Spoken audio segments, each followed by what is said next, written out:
So mga kaibigan, welcome back ho sa aking channel, no? Welcome back sa aking life. So anyways mga kaibigan, gusto mo bang magkaroon ng sarili mong lechon manok business? Pero ang problema, hindi mo alam kung paano ka magsisimula. Sa video na ito, gusto kong panoorin nyo hanggang dulo. Dahil dito, isishare ko ang 10 simpleng paraan kung paano kami nag-umpisa ng mga kapatid ko sa ganitong klaseng negosyo, sa lechon manok business. So mga kaibigan, 8 years ago, nagkaroon po ako ng interest, no, sa paggawa ng sarili kong lechon manok business. Pero ang problema, wala akong idea, wala akong alam kung paano at saan ako mag-uumpisa. Nagkaroon po ako ng pinsan na nagtatrabaho po siya sa isang lechonan. Pero itong lechonan na to ay hindi po kilala. Nag-uumpisa lang din po sila nung time na yon. So 6 years ago mga kaibigan, way back 2020, nabigyan po ako ng chance na aralin tong paglilechon manok. At ang kasama ko po dito mga kaibigan ay walang iba kundi yung tropa din natin na si Warly, no? Na talaga namang marunong sa paglilechon ng baboy. At ang kapatid ko si Chow King at ang pinsan ko na si Ariel. So, early 2020, pandemic noon, nasa probinsya kami, inaral po namin yung paglilechon manok. Year 2020 mga kaibigan, kasagsagan ng pandemic, nasa Bohol po kami noon. Pero doon, natutunan ko po ang paglilechon ng manok. At doon din po, itinayo ang unang lechon manok business ko, ang Mang Jose Lechon Manok. Itinayo ko po ito mga kaibigan sa harap ng bahay ng lola ko. After that mga kaibigan, ang pangalawang lechonan ko naman po, dito ko naman po tinayo sa Manila. Kasama ng aking mga kaibigan na si Kuya Ryan, si RG, si Rodel at ang kapatid ko si Chow King. Itinayo namin ang pangalawang Mang Jose Lechon Manok and Liempo House. 1 year ago mga kaibigan, itinayo naman po namin ng mga kapatid ko ang Don Primo Lechon Manok. At dito rin po yun sa Mandaluyong City.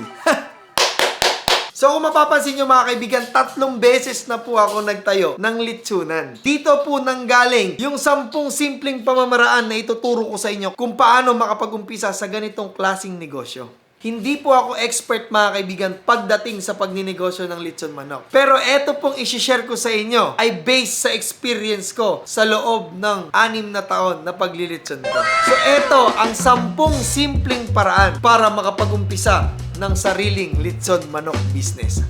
Mga kaibigan, number 1 po na ginawa namin ng mga kapatid ko bago po kami nag-umpisa sa ganitong klaseng negosyo ay inaral po muna namin ang paggawa ng sarili naming recipe. Kinakailangan po natin aralin ang paggawa ng sarili nating recipe. Dahil dito po mga kaibigan, masisigurado po natin na consistent at masarap ang lasa ng ating lechon manok. So, mag-research po tayo, manood po tayo ng mga video at mag-experiment po tayo mga kaibigan. Isa po yun mga kaibigan sa unang-unang kailangan natin gawin para makapag-umpisa ng lechon manok business. So mga kaibigan, number 2 po na ginawa namin ng mga kapatid ko ay pinlano po namin kung magkano ba talaga yung kailangan namin na puhunan para makapag-umpisa sa negosyo. So mga kaibigan, nag-set kami ng puhunan ng mga kapatid ko na kayang mag-run yung negosyo namin sa loob ng 1 buong taon nang walang kinikita.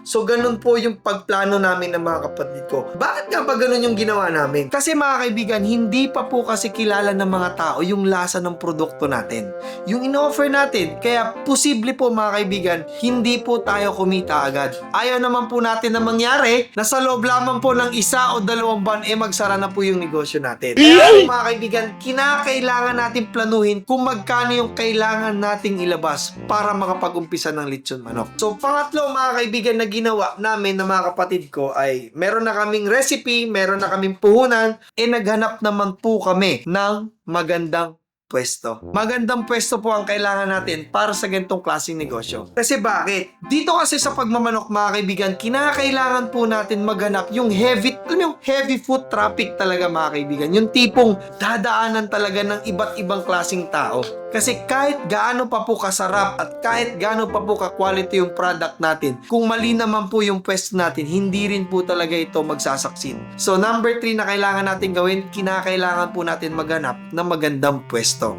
So ano ba yung mga pwesto na hinahanap na ganun? Yung babaan ng jeep, pila ng jeep, tricycle, terminal, yung mga ganun mga kaibigan, tapat ng school, simbahan. Diyan nyo po makikita sa mga location na yan mga kaibigan, ang mga kilala at malalakas na lechon manok. Sa mga prime location po talaga kung tawagin. Number 4 na ginawa namin mga kaibigan, inaral naman namin kung ano ba talaga yung kinakailangan lang ilagay sa loob ng lechonan. Yung mga gamit, limited lang yung kapital natin. Hindi natin kailangan bumili ng mga bagay na hindi natin kakailanganin sa loob ng lechonan. Ano ba yung mga importanteng bagay lang na kailangan ilagay sa loob ng lechonan? Unang-una mga kaibigan, kinakailangan natin ng grill. Yung lechonan mismo. Tapos, chest freezer. Kasi doon natin i-store yung mga produkto natin. Kailangan natin ng tantaran, kutsilyo at kung ano pa mang gamit sa pag-prepare ng ating lechon manok. So, ayan lang po yung mga isa sa mga kailangan sa loob ng lechonan. So, pang-apat mga kaibigan, kailangan nating aralin yung mga importanteng bagay na ilalagay natin sa loob ng lechonan. So, number 5 mga kaibigan, meron ka ng recipe, meron ka ng puhunan, pwesto at kagamitan. Kinakailangan po natin mga kaibigan maghanap ng maayos at consistent na supplier. Hindi lang basta supplier. Consistent supplier talaga mga kaibigan. Kailangan mo maghanap ng supplier ng manok, ng liempo, ng uling, ng recipe, ng packaging, lahat mga kaibigan. At hindi pa doon natatapos mga kaibigan. Kinakailangan mong maghanap ng supplier at least 3 kada produkto na kailangan mo. Bakit? Kasi mga kaibigan, mostly ng mga supplier is nasushort sila ng supply. So paano kung naubusan ka ng manok? Nagsabi ka sa supplier mo, supplier, kailangan ko ng 500 chickens. Eh ang sabi ng supplier, naku boss, wala kaming katay ngayon. Ending, walang operation yung lechonan mo. Kaya kailangan mo magdagdag ng at least 3 supplier kada produkto na kinakailangan mo. Number 6 mga kaibigan na kailangan mong gawin, ayusin ang permit. Nagninegosyo po tayo at ang nininegosyo po natin ay pagkain. Kailangan natin mag-provide ng DTI, BIR at Mayor's Permit. Kasi kung wala tayong permit mga kaibigan, maaabala yung negosyo natin. Pwede tayong mapasara, pwede tayong mareklamo, pwede tayong magkaroon ng penalty dahil hindi tayo nag-comply sa mga kinakailangan natin permit. Kaya better mga kaibigan, kumuha tayo ng permit para sa ating lechon manok business. Number 7 mga kaibigan, kailangan po nating aralin ang presyo ng ating produkto. Kasi mga kaibigan, kailangan meron tayong sapat na tubo, no? Pagkatapos ng lahat ng gastos, kailangan din natin bayaran yung mga monthly bill sa loob ng negosyo. Yung pasahod ng tao, kuryente at pwesto. At syempre, kailangan din natin talaga kumita. At besides mga kaibigan, kailangan nating aralin to dahil hindi naman tayo pwedeng basta-basta lang magpresyo. Mamaya, masyadong mahal yung produkto natin, walang bumili. Masyadong mura naman yung produkto natin, baka naman magtaka yung tao. Bakit mura? Baka hindi masarap yan. Kailangan nating aralin kung ano yung tamang presyo ng ating produkto. So, pang-8 na kailangan mong gawin mga kaibigan ay kailangan mo nang mag-soft opening. Siyempre mga kaibigan, best thing talaga na mag-soft opening tayo para malaman natin kung masarap ba talaga yung lasa ng lechon manok natin, para malaman din mga kaibigan kung paano natin i-operate yung lechonan natin. At siyempre, kailangan kasi natin malaman yung feedback ng tao mga kaibigan sa ating, sa ating produkto, sa ating service, di ba? Yun yung doon natin malalaman yun mga kaibigan sa pagsosoft opening natin. Number 9 mga kaibigan, okay na lahat.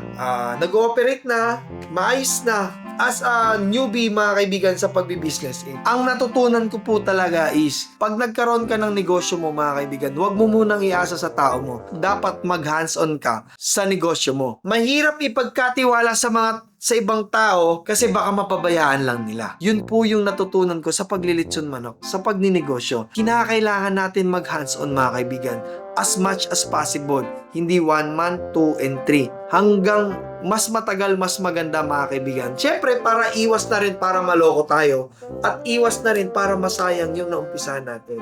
Kasi hindi naman biro yung paghahanap ng puhunan dito. Hindi naman biro yung effort na inilagay natin para maumpisahan yung business na to. Tapos iaasa lang natin sa iba, mapapabayaan lang. Sayang naman, di ba? Kaya kailangan natin maging hands-on sa paglilitsyon manok business. Last mga kaibigan, number 10 na kailangan natin gawin sa pagninegosyo ng lechon manok. Kasi ganito yan mga kaibigan. Maraming tao na meron talaga sobrang punan. Maraming tao na lamang talaga sa kaalaman pagdating sa paglilitsyon manok, no? Maraming tao na gustong mag-umpisa na ganitong negosyo. pinaka-tricky na part dito mga kaibigan sa negosyo na to at sa iba pang negosyo is kailangan po natin maging consistent. Yes, tama po mga kaibigan. Consistent is key. So sa lahat ng aspeto mga kaibigan ng pagninegosyo sa loob ng lechon manok ay kailangan po nating maging consistent. Kasi mga kaibigan, yung pagsasucceed ng negosyo hindi talaga nanggagaling sa pagalingan. Kasi wala namang nag-umpisa na magaling talaga. Kailangan mong maging consistent mga kaibigan para gumaling ka, para tumagal ka at para mag-succeed ka sa kahit anong negosyo. Kaya ayun po ang kinakailangan natin dito mga kaibigan, ang maging consistent. Kailangan natin mag-show up everyday para maging consistent at makilala ang negosyong ginagawa natin. So mga kaibigan, yun po ang 10 simpleng paraan na ginawa namin ng mga kapatid ko para makapag-umpisa sa ganitong klaseng negosyo. And I hope mga kaibigan, makatulong po sa inyo to kung kayo po ay nagpaplano mag-umpisa ng lechon manok business. So mga kaibigan, hanggang dito na lang po itong video na. At kung tingin mo mga kaibigan, makakatulong ito sa iyo sa pag-uumpisa mo sa lechon manok business, huwag mong kalimutan mag-like, comment at subscribe. At i-share nyo na rin po ito mga kaibigan sa mga kakilala nyo na gustong magtayo ng sarili nilang lechon manok business. Syempre, huwag mong kalimutan i-click ang notification bell para updated ka sa mga bagong video ko. So ano pa nga ba mga kaibigan? See you sa next vlog. Subscribe.